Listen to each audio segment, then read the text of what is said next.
कहते हैं जब बुद्ध को ज्ञान हुआ तो वह 7 दिन चुप रह गए।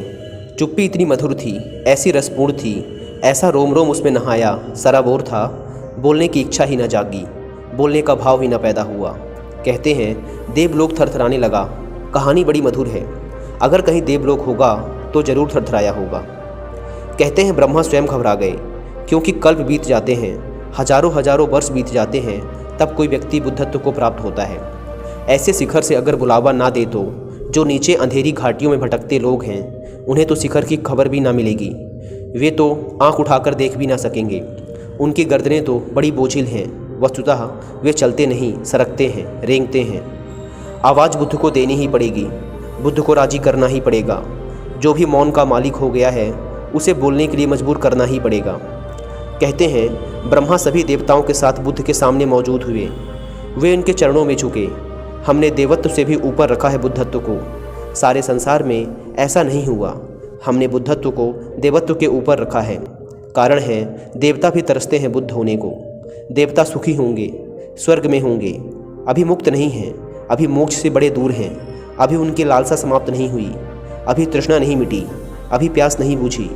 उन्होंने और अच्छा संसार पा लिया है और सुंदर स्त्रियां पाली हैं। कहते हैं स्वर्ग में कंकड़ पत्थर नहीं हैं, हीरे जवाहरात हैं।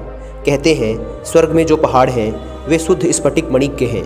कहते हैं स्वर्ग में जो फूल उगते हैं वे मुरझाते नहीं, परम सुख है। लेकिन स्वर्ग से भी गिरना होता है, क्योंकि सुख से भी दुख में लौटना होता है। सुख और दुख एक ही सिक्के के पहलू हैं। कोई नरक में पड़ा है, कोई स्वर्ग में पड़ा है। जो नरक में पड़ा है वह नरक से बचना चाहता है, जो स्वर्ग में पड़ा है वह स्वर्ग से बचना चाहता है। दोनों चिंतातुर हैं, दोनों पीड़ित और परेशान हैं। जो स्वर्ग में पड़ा है वह भी किसी लाभ के कारण वहाँ पहुँचा है। एक ने अपने लोभ के कारण पाप किया होगा, एक ने लोभ के कारण पुण्य किए हैं। लोभ में फर्क नहीं है। बुद्धत्व के चरणों में ब्रह्मा झुके और कहा, आप बोलें।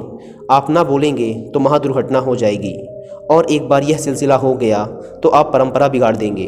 बुद्ध सदा बोलते रहे हैं, उन्हें बोलना ही चाहिए। जो ना बोलने की क्षमता पा गए हैं उनके बोलने में कुछ अंधों को मिल सकता है, अंधेरे में भटकतों को कुछ मिल सकता है। आप चुप ना हो, आप बोलें।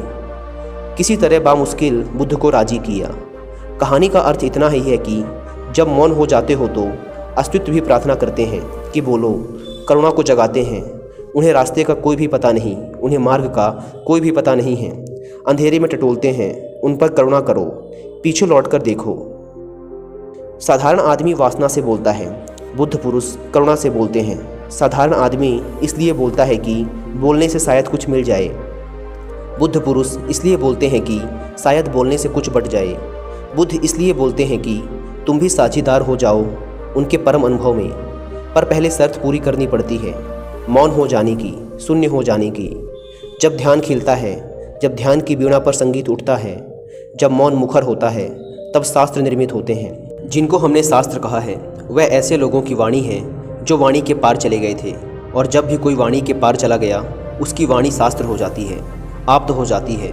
उससे वेदों का पुनः जन्म होने लगता है। पहले तो मौन को साधो, मौन में उतरो, फिर जल्दी ही वह घड़ी भी आएगी, वह मुकाम भी आएगा जहाँ तुम्हारे शून्य से वाणी उठेगी। तब उसमें प्रामाणिकता होगी, सत्य होगा, क्योंकि तब तुम दूसरों के भय के कारण ना बोलोगे। तुम दूसरों से कुछ मांगने के लिए ना बोलोगे, तब तुम देने के लिए बोलते हो। भय कैसा? कोई ले तो ठीक, कोई ना ले तो ठीक। ले तो उसका सौभाग्य, ना ले तो उसका दुर्भाग्य। तुम्हारा क्या? तुमने बांट दिया। जो तुमने पाया तुम बांटते चले गए। तुम पर यह लांछन ना रहेगा कि तुम कृपण थे। जब पाया तो छिपाकर बैठ गए।